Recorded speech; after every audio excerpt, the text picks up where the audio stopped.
दोस्तों, आपने यह न्यूज़ सुनी होगी कि 2020 में बांग्लादेश की जीडीपी पर कैपिटा भारत से आगे निकल जाएगी। आज हम इसी विषय पर बात करेंगे। दोस्तों, कुछ दिनों पहले इंटरनेशनल मॉनेटरी फंड ने वर्ल्ड इकोनॉमिक आउटलुक नाम से अपनी एक रिपोर्ट प्रकाशित करी, जिसमें यह अनुमान लगाया गया कि 2020 में बांग्लादेश की जीडीपी पर कैपिटा भारत से आगे निकल जाएगी, जिसका अर्थ यह है कि बांग्लादेश का प्रति व्यक्ति उत्पादन भारत के प्रति व्यक्ति उत्पादन से ज़्यादा होगा। अब इसका क्या यह अर्थ है कि भारत हमारा इतना पिछड़ गया है कि बांग्लादेश भी हमसे आगे निकल गया है? ऐसा कहना गलत होगा, क्योंकि दो देशों के आर्थिक मापदंडों की सीधे सीधे तुलना नहीं की जा सकती, क्योंकि आर्थिक मापदंडों को कई सामाजिक घटक प्रभावित करते हैं जो सभी देशों के लिए अलग अलग होते हैं, और इसीलिए भारत और बांग्लादेश की सीधे तौर पर तुलना नहीं की जा सकती। परंतु इसका अर्थ यह नहीं है कि हम बांग्लादेश की इस सफलता से कुछ सीख नहीं सकते। बांग्लादेश की इस सफलता के कई कारण हैं और हमें उनसे सीख लेने की आवश्यकता है। जैसे, पहला, बांग्लादेश में विमेन लेबर फोर्स पार्टिसिपेशन यानी रोजगार में महिलाओं की हिस्सेदारी भारत के मुकाबले अधिक है, जिससे वहाँ के कपड़ा उद्योग को बल मिलता है और जिसका बांग्लादेश की जीडीपी बढ़ाने में अहम योगदान है।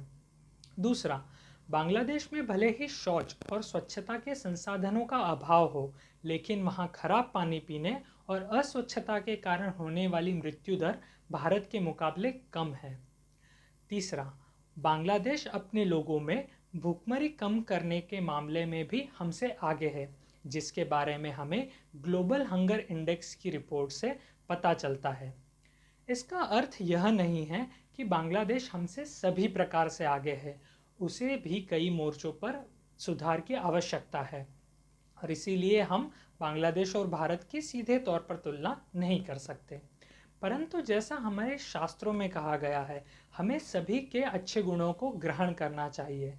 सो बांग्लादेश हमसे क्षेत्रफल और जनसंख्या में छोटा क्यों न हो, हमें भी उससे उसके यह गुण सीखना चाहिए।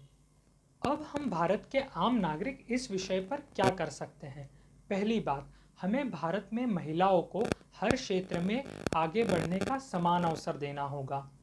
अगर हम भारत में महिलाओं को, यानी कि भारत की 50% आबादी को विकास के अवसरों से वंचित रखेंगे, तो भारत को एक विकसित राष्ट्र बनने में और कई वर्ष लग जाएंगे।